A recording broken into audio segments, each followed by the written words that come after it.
Bonsoir à tous et bienvenue à cette dernière conférence qui clôt ce festival Éméra. Nous avons donc la chance de recevoir comme dernier invité Monsieur Geoffroy Didier. Monsieur Geoffroy Didier qui est un homme politique qui a un parcours tout à fait nouveau, quelqu'un qui monte sur la scène politique française, ancien avocat au barreau de New York. C'est quelqu'un qui a su effectivement se lancer en politique, gravir les échelons un par un, et aujourd'hui, quand même atteindre un poste important pour quelqu'un de si jeune. Donc c'est pourquoi nous sommes tous très contents de le recevoir ce soir, notre vice-président d'Île-de-France, et je vais me permettre de vous laisser la parole autour du thème « Y a-t-il un mode de vie français ?» Merci.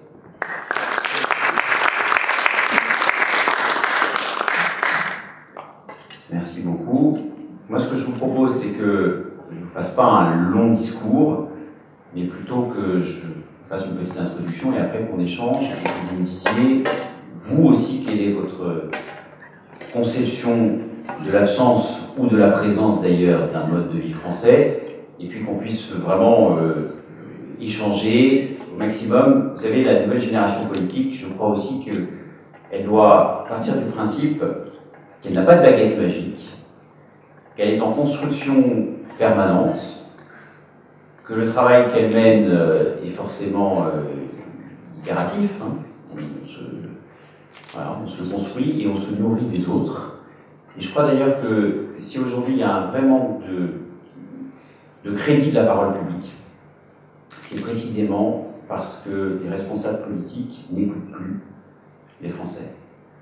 Souvent, quand vous avez un gros poisson en face, il vient, il fait son discours au pupitre, et puis il repart, et il n'a jamais pris le temps, pris la peine d'échanger avec ceux qui sont dans la salle.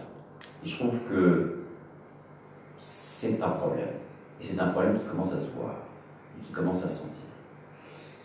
Alors, avant d'évoquer le sujet, moi j'ai fait le choix, alors je suis vice-président de la région Île-de-France, en charge du logement et de la politique de la ville, qui sont des dossiers capitaux, concrets, majeurs.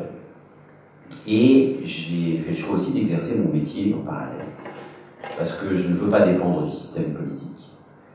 Et je crois que pour bien faire la politique, il faut être libre, libre de ton, et libre ne serait-ce que matériellement, financièrement. Donc effectivement, je suis avocat au barreau de New York, je suis toujours inscrit au barreau de New York, je ne peux pas non plus tout faire entre Paris, Nantes, le Morbihan où j'étais ce matin et New York. Mais je suis avocat aussi au barreau de Paris et j'exerce mon métier. Je suis en contact avec les entreprises toute la journée dans le cadre de mon activité. Je suis diplômé comme vous d'une école de commerce, enfin, vous n'êtes pas encore diplômé mais ça viendra bientôt. J'ai fait l'ESSEC et je crois que c'est important que les responsables politiques soient conscients des réalités économiques. Et que le problème, c'est qu'aujourd'hui, droite et gauche confondues, je ne suis pas là pour vous faire un discours partisan, nous sommes dirigés aujourd'hui par des gouvernants qui n'ont jamais travaillé dans une entreprise de leur vie. Aujourd'hui même, nous avons un président de la République, c'est pas pour parler de lui, mais c'est pour vous dire ce qu'il incarne ou ce qu'il n'incarne pas. Il y a un président de la République et un Premier ministre qui dirigent la 6e puissance économique mondiale et qui n'ont jamais, chacun, travaillé ne serait-ce qu'une seule semaine dans une entreprise, qu'elle soit publique ou privée. Ben, ça ne peut pas marcher. Moi, hier, j'ai visité une exploitation agricole dans le Morbihan. Je n'ai pas essayé d'expliquer à la femme qui m'a fait visiter son exploitation comment on traite les vaches. Je ne sais pas faire. Donc, comment voulez-vous que des dirigeants politiques qui ne savent même pas comment fonctionne une entreprise puissent nous dire à nous tous, citoyens, comment doit fonctionner notre économie française. Donc je crois qu'aujourd'hui, il faut se réveiller et essayer de changer le logiciel politique. Moi, c'est la raison pour laquelle j'ai fait le choix, alors ça en a agacé évidemment certains, de me présenter à la primaire de la droite et du centre, pour saisir l'occasion de ce grand débat démocratique, pour dire à ceux qui nous ont déjà gouvernés qu'il va falloir qu'ils ouvrent le jeu et qu'il va falloir qu'ils écoutent aussi d'autres profils, qu'ils s'habituent à ce que les responsables politiques soient plus à l'écoute et plus en phase avec la société. Alors, je ne suis pas là pour parler de moi, mais je voulais juste quand même vous dire en quelques lignes qui j'étais et surtout quel est mon profil et mon état d'esprit. Vous vous posez la question, et vous me posez la question de savoir s'il existe un mode de vie français. C'est une question très difficile et que je me suis forcément, naturellement, spontanément posée le soir du 13 novembre dernier, quand il y a eu les attentats que vous connaissez à Paris. Et le 13 novembre, je me suis dit, mais pourquoi, en réalité, on s'attaque de manière privilégiée, si je puis dire, à la France? Qu'est-ce qui fait que la France est devenue la cible numéro 1, officiellement, de terroristes islamistes? Qu'est-ce qui fait d'ailleurs aussi, c'est une autre question qu'il faut qu'on se pose, que des Français nés en France, qui ont fréquenté les bancs de l'école publique française, à un moment aient décidé de retourner leurs armes contre notre patrie. Bien sûr qu'il peut y avoir des choix de politique étrangère qui seraient défiés par ceux qui ont décidé de transformer une religion en politique. Mais je crois que c'est pas seulement ça. Je crois qu'en réalité, ils se sont attaqués à ce que nous sommes le plus fondamentalement. C'est-à-dire que nous sommes, vous êtes, tout ce que les terroristes détestent le plus. Nous sommes un peuple heureux, frondeur, insoumis, transgressif, rebelle. Vous incarnez une façon d'être, avant même de venir aux valeurs qui véhiculent la République française. Vous êtes intrinsèquement tout ce qu'ils détestent le plus. Parce qu'en réalité, je ne sais pas s'il y a un mode de vie français, on va en parler, mais il y a un état d'esprit français. Il y a une façon d'être, une façon de vivre. Il y a effectivement ceux qui étaient à la terrasse de café insouciants. Il y a une insouciance française, qui est en réalité presque une insolence française, qui fait notre force, qui fait pour certains d'entre nous notre génie, avec une créativité délirante, qui artistiquement s'est déjà déclinée et illustrée de manière à la fois audacieuse et qui ne peut que susciter l'admiration dans le monde entier.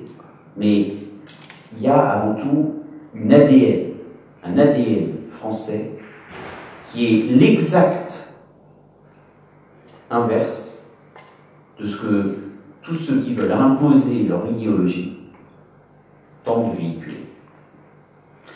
Alors, oui, je crois qu'il y a un mode de vie français. On peut penser le contraire, je n'affirme là qu'une conviction. Je crois qu'il y a un mode de vie français, bien sûr qu'il y a la République française. Mais ça, on vous l'a enseigné déjà maintes et maintes fois. Il y a marqué sur les frontons de l'école de la République notre triptyque, liberté, égalité, fraternité. Encore faudrait-il savoir ce qu'on en fait aujourd'hui. Et il faudrait surtout ne pas oublier de dire que l'histoire française n'a pas commencé avec la Révolution française.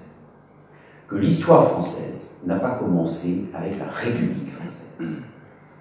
Et qu'en réalité, vous voyez par exemple que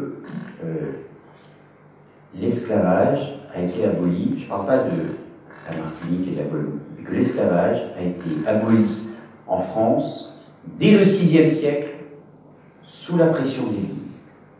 Lorsque vous voyez aussi que le père de Vercingétorix a été mis à mort parce qu'il voulait imposer la monarchie absolue, en réalité, vous découvrez que ce n'est pas que la République française qui est à l'origine de notre singularité française et de ce qui fonde nos valeurs. Il y a aussi les racines chrétiennes françaises qu'il va falloir assumer, parce que aujourd'hui, il y a une différence entre le culte et la culture française. Les églises de France sont la culture française. Le chant, les cloches des églises sont la musique de nos villages. Elles ne sont pas un appel à la prière, elles sont l'histoire de France. Et je crois que c'est très important aussi que nous assumions davantage les racines chrétiennes de la France. Ça ne veut pas dire que nous ne sommes pas laïcs, ça ne veut pas dire qu'il n'y a pas de liberté de culte dans notre pays. Moi, je suis pour que chacun puisse exercer librement son culte, mais je suis aussi pour qu'on assume et pour qu'on revendique davantage notre histoire, notre culture et nos racines. Et il y a une vraie différence à faire dans un débat où, effectivement, on se pose la question de savoir quel est l'état d'esprit de la laïcité française. Qu'est-ce que la laïcité française? Est-ce qu'il y a une laïcité tout court? Est-ce que, je me souviens que Nicolas Sarkozy avait parlé de laïcité positive? C'est une vraie question. Et d'ailleurs, sur la conception qu'on a de la laïcité, chacun dans cette salle, à mon avis, a une définition différente de ce qu'est la laïcité, avec pour déclinaison le problème, ou la question, ou le débat du voile à l'université. Vous êtes vous-même dans un établissement d'enseignement supérieur, ces questions se posent, et elles méritent d'être posées dans un modèle comme celui de la France. Moi-même, j'ai étudié dans une université américaine, et j'ai vu que les États-Unis correspondaient à un autre modèle, qui est celui d'une société multiculturelle, où les étudiants, parce qu'ils étaient majeurs, mettaient le voile, la kippa, il y avait des étudiants sikhs avec des turbans, et chacun acceptait l'autre sans se poser la question de savoir si ça le gênait. En France, c'est un autre modèle, où en réalité nous sommes dans un débat sain, il n'est pas malsain ce débat, on a le droit de l'avoir, dans un débat qui consiste à se poser la question de savoir si il faut aller sur le modèle américain d'une société multiculturelle qui accepte tout. Je ne dis pas que c'est un mauvais modèle, puisque moi-même j'ai vécu aux États-Unis et j'ai aimé ce modèle. Ou alors, si la laïcité française doit être un lieu de neutralité absolue, et où chaque signe ostentatoire de la religion peut être perçu comme un prosélytisme qui est gênant pour l'autre.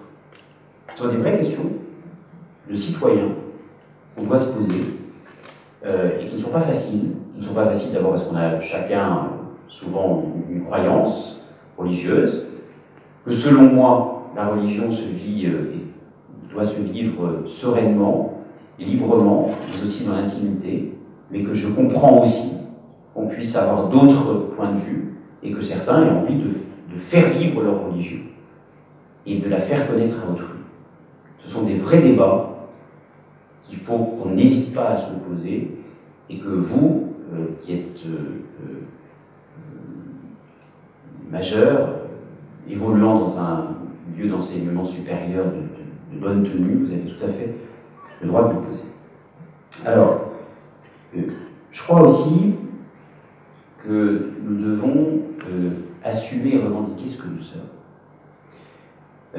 Il y a un réflexe, un tropisme bien français qui consiste à ne pas véritablement assumer toute l'histoire de France. L'histoire de France, comme l'histoire de toutes les nations et de toutes les patries, elle est faite de gloire et de déboire. Elle est faite de moments heureux et de moments, évidemment, de défaite, de moments compliqués. Souvenez-vous du débat qu'il y a eu pendant de nombreuses années sous la Ve République, qui consistait à savoir si le régime de Vichy était ou non la France. François Mitterrand, par exemple, avait refusé de considérer que le régime de Vichy était la France. Et puis, un jour, dans un discours au Vélodrome d'hiver, Jacques Chirac, lui, a dit que le régime de Vichy était la France, et qu'en gros, la France était responsable de ce qui s'était passé. Ça aussi, ce sont des questions qui sont saines, qu'on peut se poser. C'est, doit-on tout assumer et revendiquer tous les moments qui ont fait la gloire ou la honte de notre pays? Je fais partie de ceux qui pensent qu'il faut tout assumer, et qu'on finit presque par ne plus assumer des moments victorieux, comme par exemple la victoire d'Austerlitz. En France, il y a des bouts d'histoire qu'on cache aisément, parce qu'on en a plutôt honte, et puis il y a des bouts d'histoire très glorieux qu'on n'ose plus non plus revendiquer. La victoire d'Austerlitz, elle est presque moins fêtée que la défaite de Waterloo. La victoire d'Austerlitz, c'était un Napoléon triomphant, conquérant, stratège, mobile, offensif. Mais s'agissant de l'anniversaire des 200 ans de Waterloo, en 2004, me semble-t-il, 2005, j'ai un petit doute, on n'a pas osé le fêter en France, parce que le même Napoléon avait bien sûr des parts d'ombre, notamment s'agissant de l'esclavage aux Antilles. Ben oui, mais prenons Napoléon dans son ensemble, assumons effectivement que Napoléon Bonaparte n'a pas forcément tout bien fait, mais assumons aussi qu'il est à l'origine d'une des plus grandes victoires militaires que l'histoire française n'ait jamais connue. Et si nous-mêmes, nous n'assumons pas, nous ne revendiquons pas, nous n'enseignons pas ça à nos enfants ou aux étudiants aujourd'hui, il ne faudra pas s'étonner qu'il y ait progressivement, lentement, un délitement de nos valeurs et des forces qui font notre pays. Je crois qu'il faut qu'on assume tout et qu'on revendique totalement notre histoire. Alors la question aujourd'hui n'est pas uniquement de savoir s'il y a un mode de vie français. La question c'est, est-ce que le mode de vie français peut être préservé? Parce qu'il y a un sentiment de dilution de la souveraineté française. Certains, peut-être d'entre vous, sont au sein même de la construction européenne des fédéralistes, d'autres des souverainistes.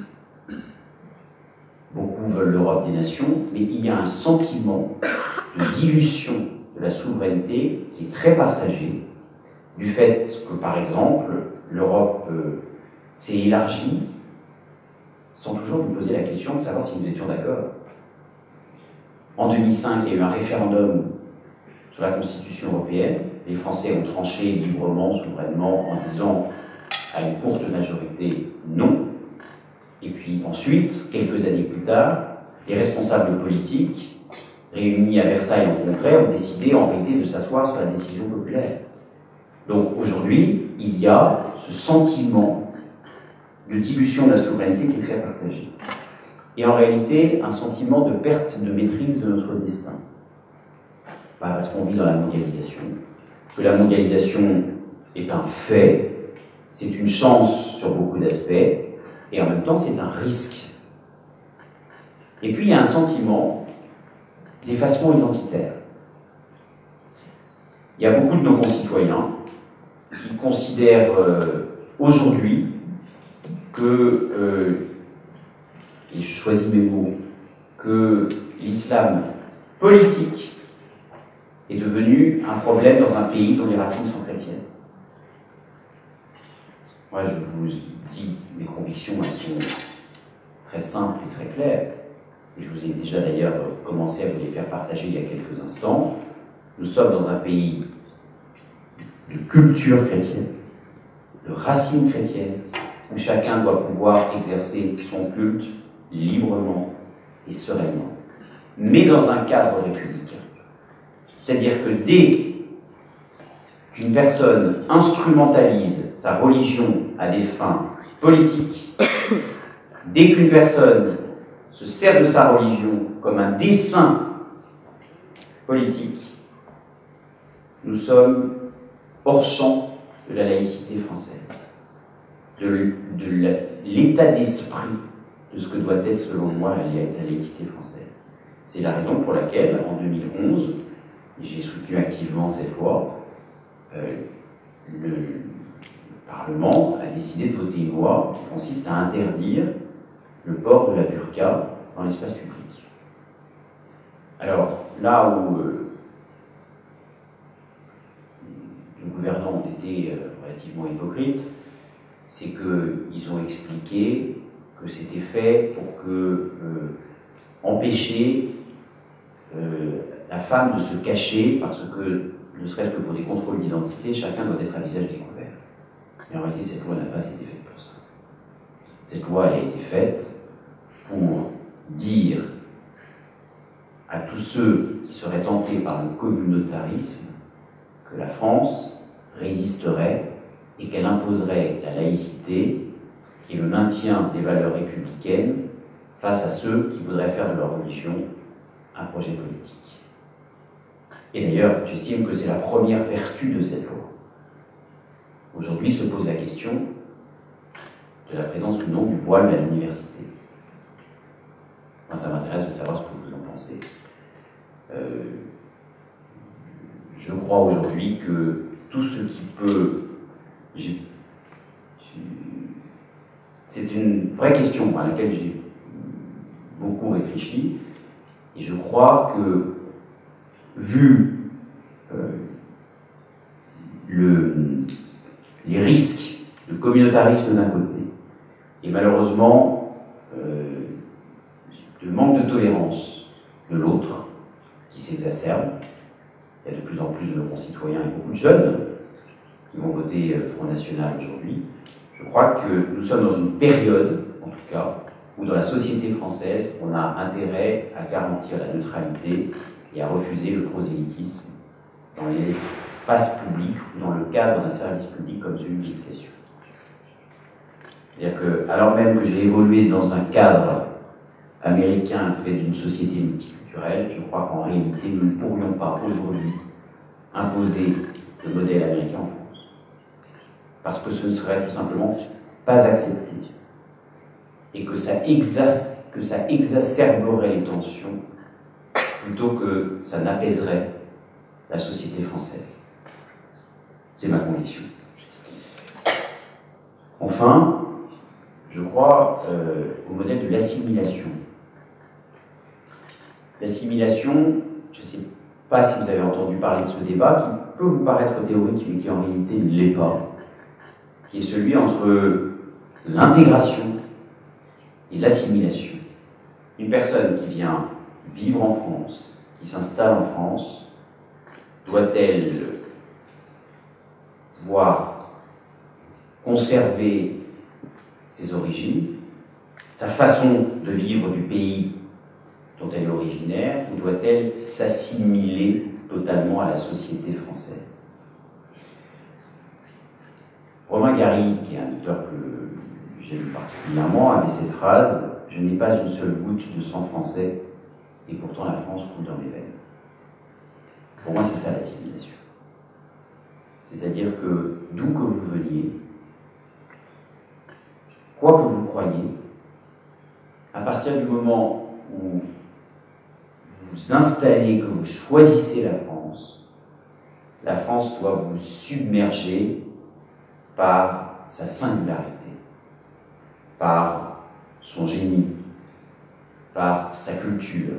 Quelqu'un qui vient en France doit faire sienne toute l'histoire de France. Et c'est comme ça, en réalité, qu'on va pouvoir avancer ensemble. Ça ne veut pas dire renier ses origines. Ça ne veut pas dire oublier d'où elle vient. Ça veut juste dire qu'il faut qu'il y ait un destin commun et partagé que l'on construise tous ensemble progressivement et qui passe, à mon avis, avant tout, par la maîtrise de la langue française. Je suis par exemple favorable à une scolarité obligatoire dès l'âge de 3 ans et non 6 ans, parce que, en tant que vice-président de la région d'Île-de-France, je me promène dans beaucoup de quartiers défavorisés et j'ai rencontré un certain nombre d'enseignants, de parents qui me disent que certains gamins arrivent à l'âge de 6 ans à l'école sans maîtriser la langue française. Et alors que l'école doit être un outil d'égalité des chances, un gamin qui arrive à 6 ans et qui ne connaît pas la langue française part déjà avec un véritable handicap qui risque de durer très et trop longtemps. Et je crois profondément que nous devons demander à tous ceux qui rejoignent la France et que nous accueillons si jamais ils sont dans un nombre qui correspond à nos capacités d'accueil, et si ces personnes respectent nos règles, nos lois et nos valeurs, il faut qu'on leur demande de maîtriser la langue française, parce que le meilleur vecteur d'intégration, d'assimilation, et donc d'émancipation, ensuite, c'est la maîtrise de la langue. Si vous ne maîtrisez pas la langue, vous ne pouvez ni communiquer, ni surtout exister librement. Donc je crois qu'il faut qu'on revienne à la base. Et c'est la raison pour laquelle je demande non seulement une scolarité obligatoire des 3 ans, pour un enseignement des fondamentaux. Il faut quand même que vous sachiez qu'aujourd'hui, il y a un élève sur 5 qui arrive en 6e sans maîtriser les fondamentaux. Qui ne sait soit pas lire, soit pas compter, soit pas écrire. Il y a 150 000 gamins qui quittent chaque année le système scolaire sans diplôme. Alors, vous n'êtes absolument pas concerné effectivement par ça, dans la mesure où vous avez fait des études, de bonnes études, mais le rôle de l'instruction publique, je dis bien l'instruction parce que c'est aux parents d'éduquer leurs enfants, mais le rôle de l'instruction publique, c'est de garantir l'égalité des chances en transmettant déjà la base. C'est la raison aussi pour laquelle je suis favorable à des cours de politesse à l'école primaire.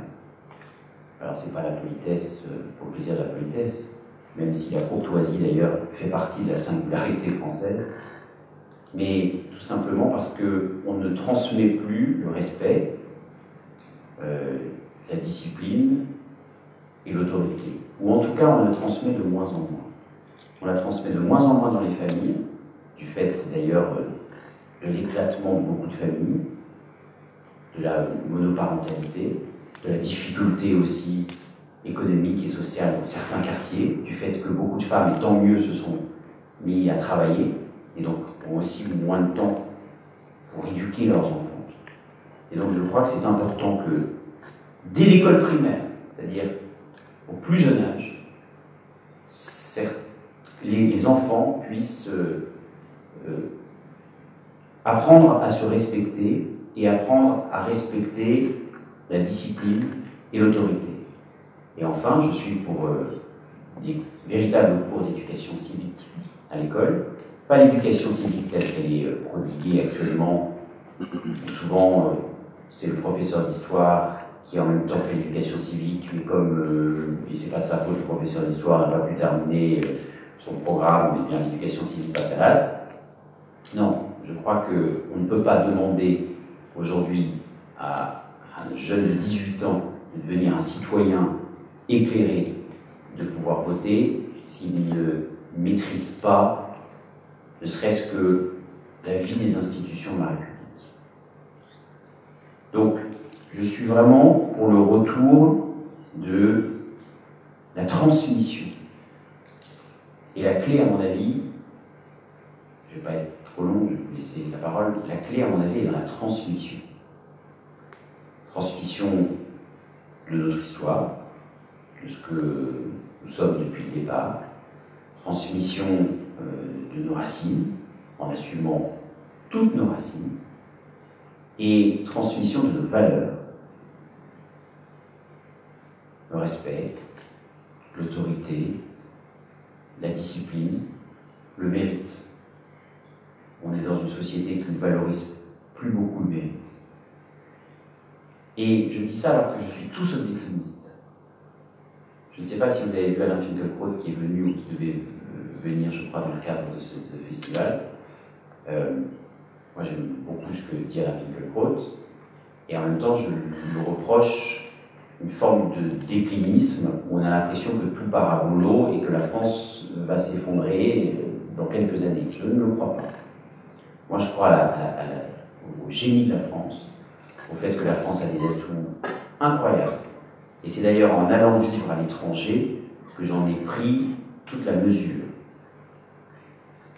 Donc, je suis très optimiste, mais en même temps très vigilant. Très optimiste et très volontariste. Je crois que si les responsables politiques ne se réveillent pas, droite et gauche confondues, s'ils n'écoutent pas davantage, s'ils ne se décident pas à revenir aux sources de l'engagement politique, que sont des valeurs comme le mérite et le respect, et pas uniquement la liberté, l'égalité et la fraternité. Parce qu'on se gargarise de mots, on arbore la République dans tous les discours politiques, et on ne se pose même plus la question de savoir qu'est-ce qui fonde les bases de notre vivre ensemble et de ce qui fait que nous pouvons demain avancer dans une société qui est compliquée parce que nous sommes aujourd'hui concurrencés. Concurrence économique, concurrence culturelle, concurrence identitaire. Et il faut que la France se réveille, s'assume, revendique ce qu'elle est et surtout refonde son action publique sur la transmission. J'en terminerai en vous disant que j'ai cette phrase de Jacques Chirac qui pour moi est un antidote au déclinisme et qui est la phrase qu'il a prononcée dans son discours d'adieu, si je puis dire, en 2007, lorsqu'il a quitté l'Élysée. Il disait « Cette France ardente et indépendante qui n'a pas fini d'étonner le monde ». Il avait raison, Jacques Chirac, mais posez-vous la question de savoir qu'est-ce qui fait que demain, vous-même, chacun de nous, étonnera ou n'étonnera pas le monde. Nous avons une ardente obligation qui consiste à faire vivre, à faire revivre, subsister le génie français, qui est celui de tous les auteurs, de tous les artistes, de tous les grands hommes qui ont fait notre histoire. Mais il est vrai que cette histoire, elle est à réinventer aujourd'hui, parce que je ne sais pas véritablement qui sont nos héros modernes. Peut-être les découvrirons-nous plus tard, après l'époque que nous vivons aujourd'hui, et peut-être aussi découvrirons-nous, s'il n'y a pas de sursaut français, qu'en réalité, il n'y a plus de héros modernes. Et en réalité, la balle est dans notre camp. C'est à nous de devenir des héros modernes, ou en tout cas, d'aider ceux qui ont la capacité de le devenir, à travers une chose essentielle, qui est la méritocratie. C'est la seule chose qui compte. Je ne crois pas à l'égalité et je ne crois pas à l'égalitarisme. Et je pense que nous aurions bien tort de faire de l'égalité une idéologie. Je crois à l'équité. C'est-à-dire que nous devons tous avoir les mêmes chances au départ, ce qui est loin d'être le cas, et c'est un défi en soi. Et ensuite, nous devons faire vivre la liberté de chacun, la liberté de s'émanciper, la liberté de réussir, la liberté de permettre à ceux qui veulent créer de la richesse, créer des emplois, et qui ont une énergie plus forte que leurs voisins, de s'émanciper, de réussir. Donc, il y a deux défis.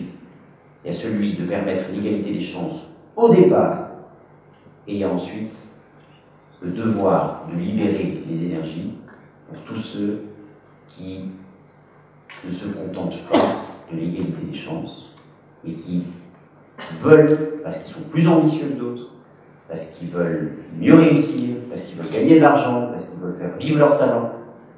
Et le problème, le double défi de la France, c'est celui de l'égalité des chances au départ qui n'existe plus à l'école, et c'est de libérer l'économie, la recherche, la possibilité pour tous ceux qui veulent émerger et réussir, de réussir mieux que leurs voisins, parce qu'il n'y a aucune honte à gagner de l'argent, à avoir de l'ambition, à faire vivre son talent et à vouloir le faire reconnaître. Et lorsque vous voyez par exemple que le professeur Montagnier avait dû, pour poursuivre l'accomplissement de ses recherches médicales, partir aux États-Unis sous prétexte que la France l'empêchait de continuer ses recherches parce qu'il avait atteint une limite d'âge, vous vous dites qu'en réalité on est dans une société où, par contrainte normative, par la force des habitudes et des corporatismes, on a trop tendance à limiter l'énergie ou l'inventivité de nos propres concitoyens. Et c'est ça qu'il faut surtout libérer. Moi, je ne suis pas un ultra-libéral. Je ne fais pas de la liberté une idéologie politique. Je fais juste de la liberté un outil de travail, d'émancipation et de réussite. Je vous remercie. Moi, je vais vous poser une question. Hier soir, on a eu un café débat à propos de la culture française et de la crise identitaire en France. Vous avez parlé du modèle de l'assimilation par rapport notamment aux immigrants. Est-ce que vous ne pensez pas que ce modèle il est entre guillemets terminé et que au lieu de penser que la culture française n'est faite que de l'histoire française, des Français, faite par les Français, est-ce que vous ne croyez pas que la France est quand même un pays d'immigration depuis quelques siècles et comme on a parlé hier soir, les Portugais qui sont venus en France, les Espagnols font partie aujourd'hui de la culture française, et ne croyez-vous pas qu'il faut considérer les populations d'origine immigrée comme faisant partie de la culture française? Bien sûr que si. Je ne sais pas si le micro marche bien. Bien sûr que si, vous avez raison. Ce sont deux choses différentes. C'est-à-dire que la France est évidemment une terre d'immigration et je ne suis pas du tout favorable à l'immigration zéro. Contrairement d'ailleurs au Front National, qui considère que la France n'a pas à s'enrichir de profils venus de l'étranger. Je crois tout le contraire. Je crois que le génie français, s'il en existe un, c'est précisément parce qu'il n'a pas cédé à la consanguinité et que, par palier, par nécessité, la France a su progressivement, dans son histoire, s'enrichir de profils venus d'ailleurs. La seule chose que je demande, c'est que nous maîtrisions notre destin, que nous choisissions nous-mêmes, librement et souverainement, qui nous accueillons et qui nous n'accueillons pas. Combien de personnes nous accueillons et tous ceux qu'on ne peut pas accueillir. La France s'honore, par exemple, à être l'un des tout premiers pays à accueillir un nombre de réfugiés politiques au nom de l'asile politique, c'est-à-dire ceux qui sont victimes dans leur pays de menaces liées à leur religion, à leur appartenance politique ou à leur orientation sexuelle. La France s'honore à accueillir les réfugiés politiques. Et puis, il y a l'immigration économique. À un certain moment, nous avons été très heureux d'accueillir, vous prenez l'exemple du Portugal, un grand nombre de personnes qui décidaient de venir en France et qu'on était bien content de venir chercher parce que nous en avions besoin économiquement. Tant mieux. Mais ce qu'il faut aussi, c'est qu'à certains autres moments de notre histoire, nous disions par exemple, attention, nous ne pouvons pas accueillir plus de tant de personnes parce que nous avons un chômage important et parce que nous avons déjà le devoir de faire vivre tous ceux qui vivent aujourd'hui en France et qui font partie de notre communauté nationale, qu'ils soient français ou étrangers. Moi, j'ai une grande différence avec le Front National. Le Front National considère que lorsqu'on est étranger, on n'a jamais les mêmes droits qu'un Français. Moi, je considère que quelqu'un qui est étranger, qui est venu en France, en respectant nos lois, nos règles et nos valeurs, a tout à fait la possibilité de s'intégrer et même de s'assimiler à la France. Et je crois aussi qu'il y a des Français qui sont des Français depuis toujours et qui ne respectent pas nos lois et qui doivent être sanctionnés bien plus durement qu'ils ne le sont aujourd'hui. Donc, mon curseur, c'est pas est-ce qu'on est français ou pas français. Parce qu'avec la préférence nationale de Madame Le Pen, vous avez intérêt à descendre de Vercingétorix, parce que sinon, on vous trouvera toujours des poux dans la tête et vous n'aurez jamais exactement les mêmes droits que les autres. Moi, j'ai un autre curseur et je propose un autre chemin que celui de la préférence nationale. C'est la préférence au mérite. Celui qui mérite de devenir français parce qu'il a parcouru, fait respecter le parcours d'intégration, eh bien, il doit pouvoir devenir français et acquérir la nationalité française. Et puis, celui qui ne respecte pas nos règles ne mérite pas de devenir français. Au même titre, le français, même s'il est français depuis 500 ans, s'il ne respecte pas les lois, il doit être sanctionné. Donc, je refuse les idéologies qui sont basées uniquement sur la nationalité. Je ne suis pas du tout favorable à la préférence nationale et je pense que c'est une erreur. Et qu'en réalité, il y a un profond cynisme au sein du Front National qui nous mènerait dans le mur s'il était mis en œuvre. Je préfère 1000 fois la préférence au mérite et je sais que la France peut s'enrichir et elle l'a déjà démontré maintes et maintes fois de par son histoire, de la diversité de nos profils, à condition, encore une fois, que nous maîtrisions notre destin et que nous maîtrisions, nous, le nombre de personnes que nous sommes susceptibles et en capacité d'accueillir sur notre territoire.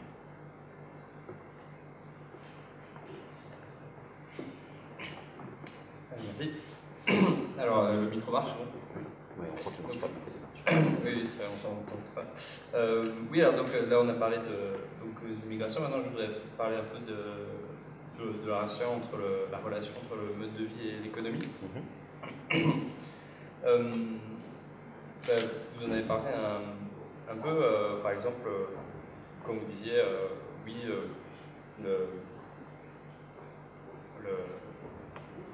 j'ai perdu le mot. Comment dire? Oui, désolé. Quand l'économie, enfin, quand un entrepreneur réussit, ben voilà, en France, on a tendance parfois à lui mettre un peu des bâtons dans les roues, pas dans les rues. Et alors que par exemple, aux États-Unis, c'est un peu plus simple parfois, en tout cas par exemple pour le médecin-chercheur dont vous aviez parlé. Et je me disais, est-ce que c'est pas finalement aussi peut-être ancré dans notre mode de vie français, d'avoir une relation quand même différente à l'économie que celle qui prédomine aux États-Unis et qui du coup prédomine aussi dans la mondialisation contemporaine. Et finalement, nous on est héritiers dans la pensée économique d'un certain colbertisme, d'un dirigisme économique et aussi quand même d'avancées assez socialistes. Et du coup, est-ce que finalement on peut s'insérer dans la mondialisation et dans l'économie mondiale avec une grande compétitivité en respectant ce mode de vie, on va dire, économique français traditionnel?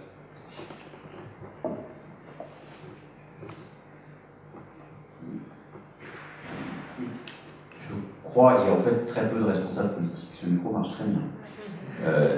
Très peu, je vous passerai après. Très peu de responsables politiques assument de dire que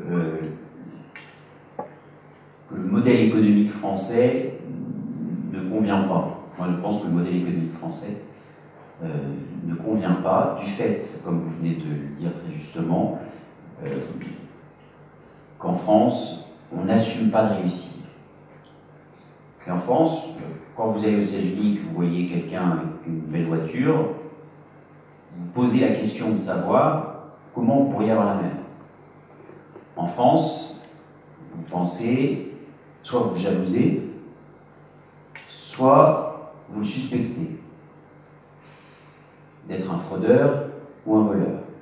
Et je crois qu'il faut, alors bien sûr ça prendra du temps, mais qu'il faut qu'on essaie, et vous avez cette responsabilité-là, parce que vous êtes dans une école de commerce, où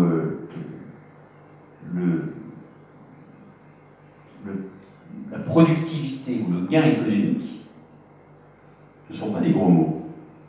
Et je crois que nous avons le devoir de nous adapter progressivement aux réalités économiques et que, de manière sous-jacente, il y a une vraie philosophie d'action. Il y a des vraies valeurs. Moi, je crois à la réussite. Et je crois encore une fois, pour reprendre ce que je disais tout à l'heure, à la force du mérite. Et la méritocratie est ce qu'il y a de plus... pour moi, c'est le meilleur... s'il doit y avoir un mode de vie français, ça doit être celui de l'émancipation. Qui vous permet de mener un projet à bien.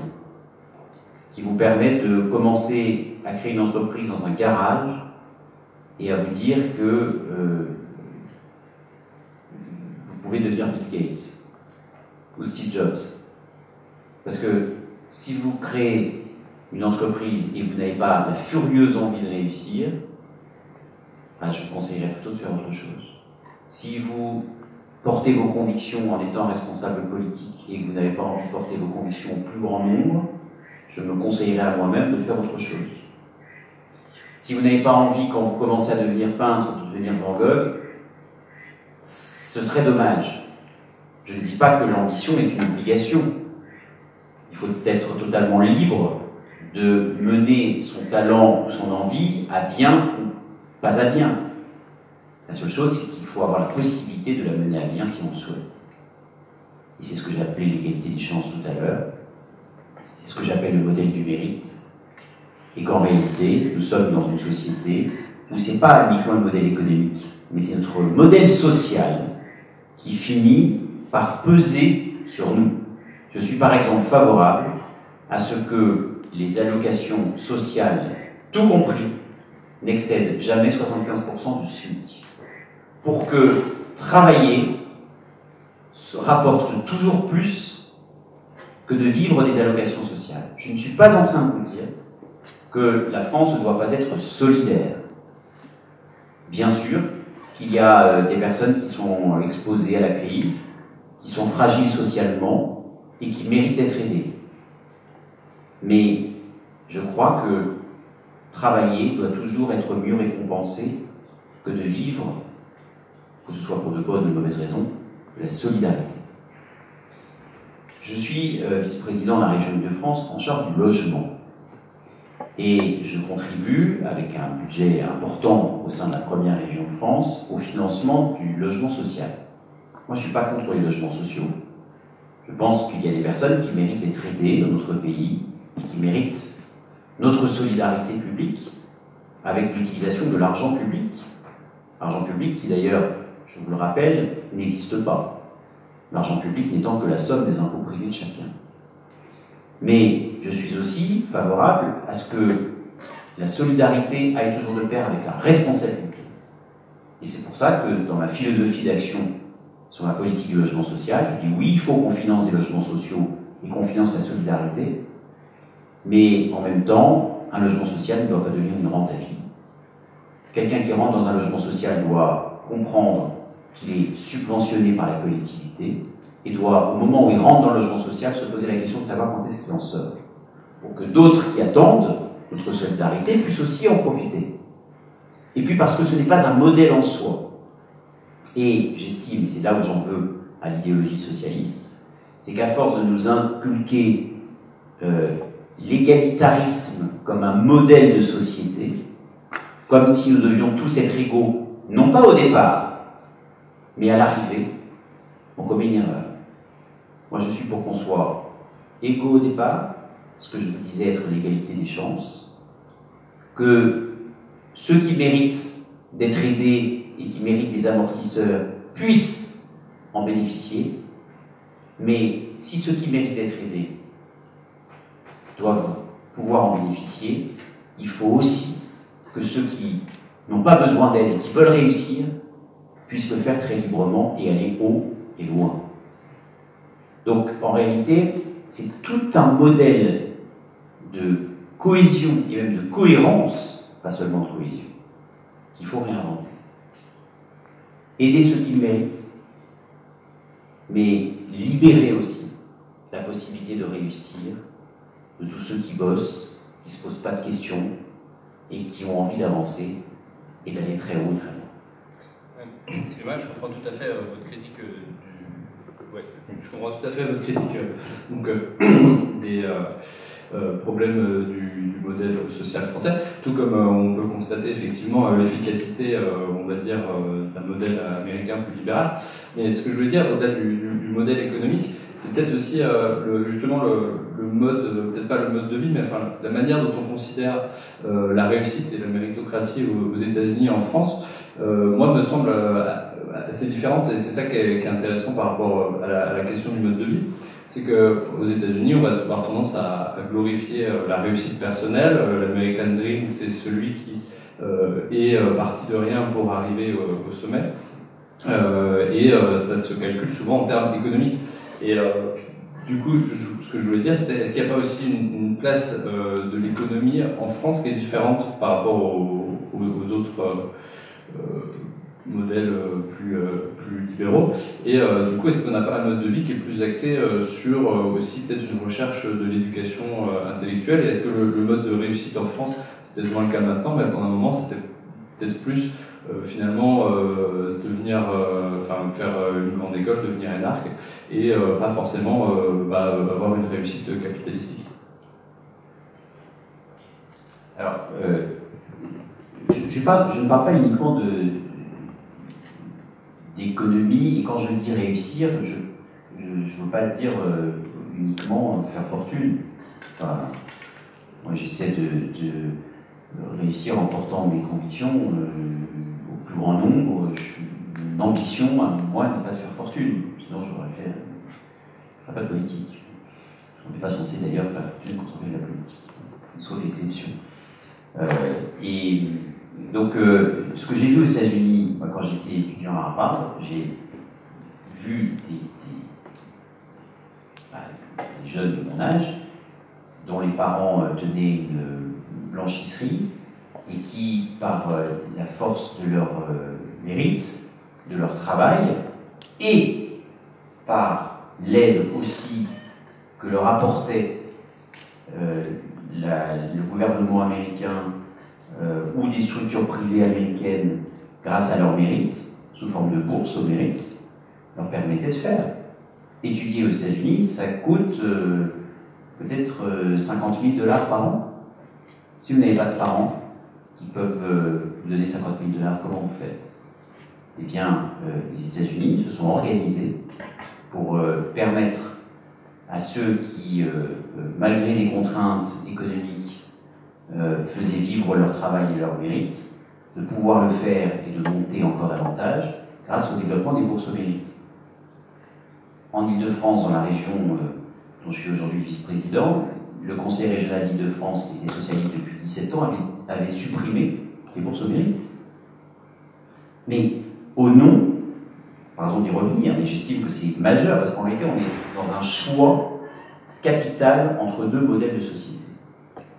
J'ai bien compris pourquoi ils avaient supprimé les bourses au mérite. C'est parce que ces personnes-là considèrent que l'égalité doit être stricte et absolue. Et je reviens à ce que je vous disais tout à l'heure, mais je vous le dis, j'insiste, parce que pour moi c'est fondamental. Et c'est sans doute le cœur de mon projet de société. C'est que c'est et j'en reviens au mode de vie, c'est l'outil d'émancipation qui fait la force de notre pays, et qui doit la faire en tout cas. C'est-à-dire cette capacité à évoluer à changer de statut s'il en a envie de changer de statut. Pour moi, c'est fondamental. Et contraindre économiquement, par un excès de normes, par un excès de règles, par le fait, par exemple, d'avoir imposé les 35 heures, j'estime que les 35 heures sont une erreur, pas seulement économique, c'est une erreur philosophique. C'est-à-dire que dire à quelqu'un que, en gros, la règle doit être de travailler 35 heures par semaine, pour moi, est une ineptie philosophique et pas seulement économique. C'est-à-dire que si quelqu'un a envie de travailler 45 heures, et d'ailleurs beaucoup de personnes aujourd'hui travaillent bien plus que 35 heures. En tant qu'avocat, moi je travaille le soir souvent chez moi avec les smartphones, les iPhones. Je ne sais même pas combien d'heures je travaille par semaine. Et peu importe. Et c'est pas à l'État de me dire le nombre d'heures que je dois travailler. Et ce n'est pas à l'État non plus de dire au patron, au-delà de 35 heures, vous verrez des heures supplémentaires. Mais libérons la possibilité à chacun de s'organiser selon ses souhaits. Bien sûr qu'il doit y avoir un cadre d'ordre public. Bien sûr qu'on ne peut pas imposer non plus un nombre inconsidéré d'heures de travail par semaine. Évidemment. Mais, et là, c'est pas une idéologie. Moi, je ne suis pas un ultralibéral, encore une fois. Je suis juste pour qu'on... C'est Georges Pompidou qui disait ça. Je ne permettrai pas de le dire ainsi si lui-même ne l'avait pas dit. Mais arrêtons d'emmerder les Français. Arrêtons d'emmerder les Français avec des contraintes, des complexités, des absurdités, des excès de règles et de normes qui, en réalité, comme dans les canalisations qui finissent par devenir des tuyaux calcaires avec le temps, eh bien, rendent notre économie complètement bloquée par un système normatif qui n'a strictement aucunement conscience des réalités économiques. Et vous parliez de l'ENA. Je pense que, je ne dis pas qu'il faut abolir l'ENA, je dis juste que les énarques ne sont pas faits pour faire de la politique. Les énarques, ils sont faits pour gérer l'administration. Ça n'a rien à voir. Et que le politique est quelqu'un qui doit vivre dans la société et ne pas accepter d'être l'esclave ou le dépendant d'un modèle qui étouffe. Et moi, j'ai d'ailleurs, à un moment, j'ai fait 3 jours de pré-pénal. Et puis j'ai vite compris que ce n'était pas fait pour moi. Parce que je me suis dit que j'allais devenir dépendant d'un modèle qu'on allait tenter de m'imposer, alors que précisément, je voulais me libérer pour pouvoir penser librement et permettre à chacun de vivre en fonction de ce qu'il pensait et non en fonction de ce qu'on lui avait inculqué. Voilà. Et on meurt de ces modèles qu'on tente de nous imposer et qui en réalité nous étouffent sur le plan économique, sur le plan social et en réalité sur le plan de ce que doit être notre philosophie d'action. Je pense que les 35 heures, c'est une hérésie. Et d'ailleurs, les autres pays ne s'y sont pas trompés parce qu'on dit seul, personne ne nous a copié. C'est bien la preuve, à mon avis, d'une singularité française. Je crois à l'exception française, mais pas sur tous les plans. J'estime que cette exception française-là n'est pas du tout salutaire.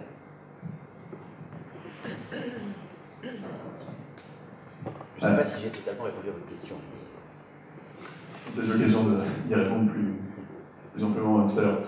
Merci donc pour votre réponse. En fait, vous évoquez assez fréquemment la question de la méritocratie très importante, et on parle aussi souvent de méritocratie républicaine, mais vous le rappeliez très justement tout à l'heure, au fond, la France n'est pas née avec la République, et je me demande si quelque part, derrière ce refus, mais disons cette espèce de pudeur française, si j'ose dire, face à la réussite, est-ce qu'il n'y a pas aussi une question, peut-être une vision, peut-être même vérité un peu de l'ancien régime, une espèce de société assez figée, et où effectivement, ce qui est mal vu, c'est pas tant de réussir, mais c'est peut-être, à travers l'émancipation individuelle, de briser un cadre collectif. Est-ce qu'au fond, le mode de vie français, et quand vous parliez aussi de la question de l'assimilation, la laïcité, c'est effectivement une question de vie en société, est-ce que le mode de vie français n'est pas justement imprégné d'une vision collective qui fait qu'au fond, peu importe les considérations individuelles, il est toujours important, dans le mode de vie français, d'avoir une considération pour la société dans l'ensemble et un mode de vie quelque part collectif, une forme justement comme disait de cohérence et de cohésion.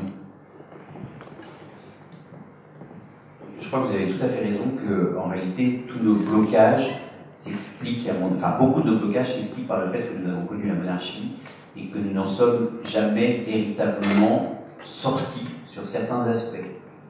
Et que on est encore dans un modèle élitiste, mais pas dans le bon sens du terme. Alors que je crois beaucoup justement à l'émancipation et à la transmission et non à un système sclérosé comme était évidemment la monarchie.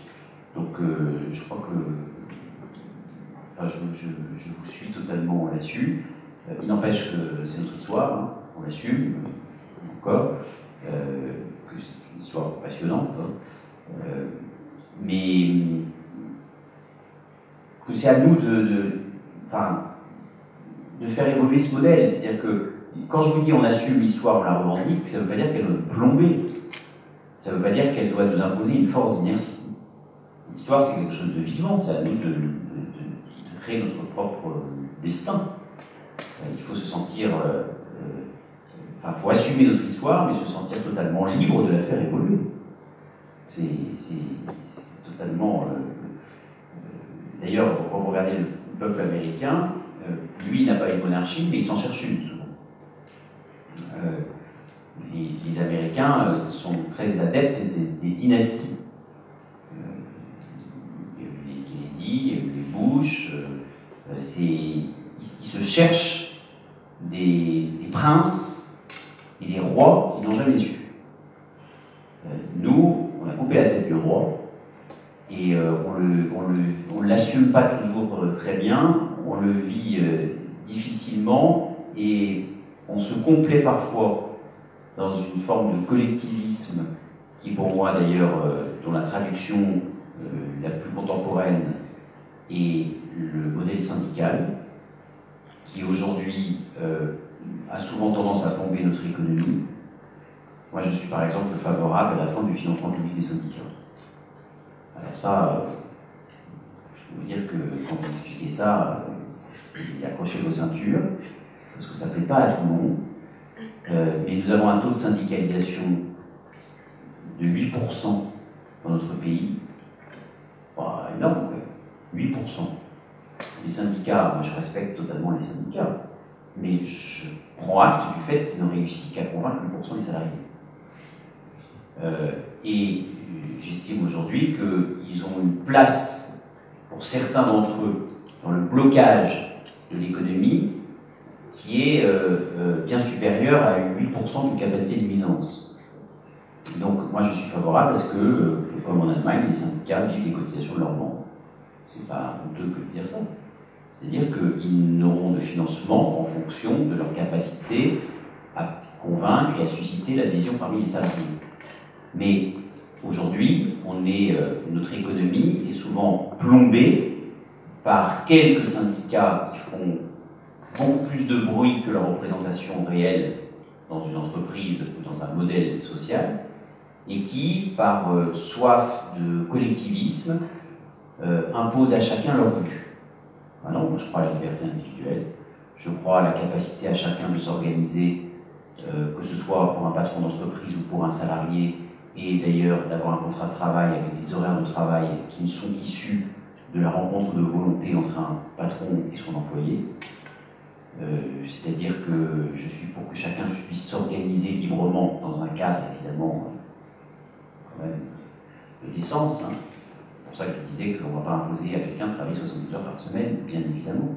Mais je ne vois pas pourquoi les syndicats qui représentent que 8% des salariés imposeraient leur vue à tous avec des normes qui, pour moi, souvent sont très loin de ce que chaque salarié ou chaque responsable d'entreprise attend véritablement de sa relation de travail.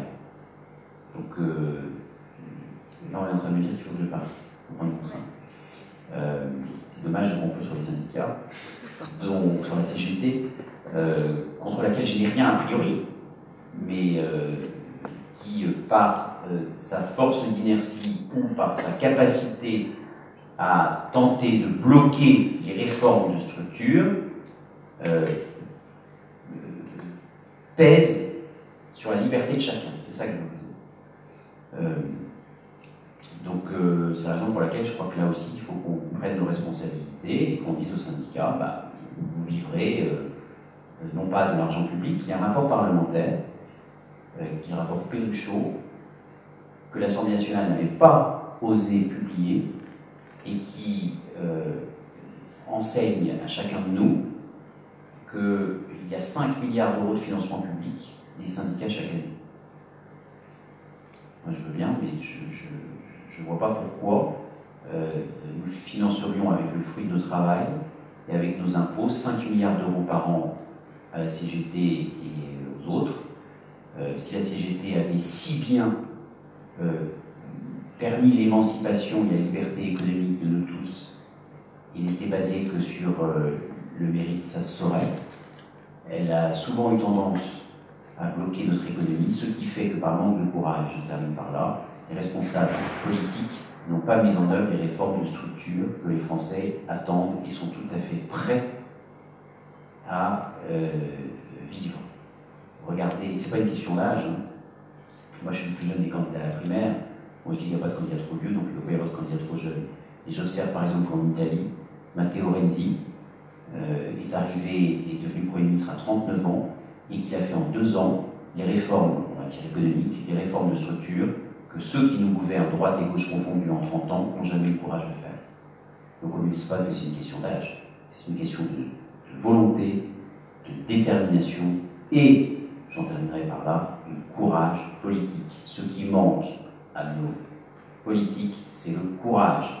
Parce que des lois, on en fait, on en vote, mais quand il s'agit de les appliquer, il n'y a plus personne.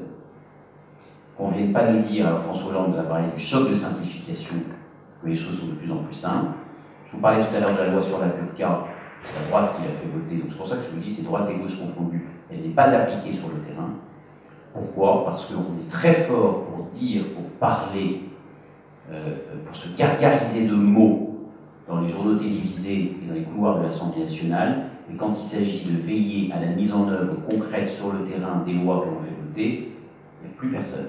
Pourquoi? Parce que c'est évidemment plus difficile de faire que de dire, et moi ce que je propose, c'est qu'on dise un peu moins, mais qu'au moins on fasse ce que l'on dit. Merci beaucoup à vous, c'est trop court, mais si je laisse à quelqu'un d'autre la possibilité de poser une question, je lui en voudrais dans une demi-heure quand je serai sur le quai de la gare, en train de courir après le monsieur du bureau de la SNCF qui me dira que c'est trop tard parce qu'il aura sifflé le train. Donc pour moi, je crois qu'il est temps de siffler la fin de la partie.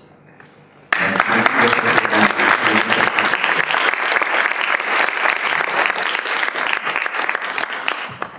Et je reviendrai avec plaisir. Donc ceci clôt pour de bon notre festival Éméra. Encore merci à tous d'être venus si nombreux en ce samedi, si chaleureux. Ça nous a tous fait très plaisir. On s'est beaucoup amusé en le préparant. On a appris beaucoup de choses finalement. C'était vraiment très enrichissant de plusieurs points de vue. Et comme le dit si bien Adrien Forgers, heureusement ça ne se finit pas dans le mur de Berlin. Voilà.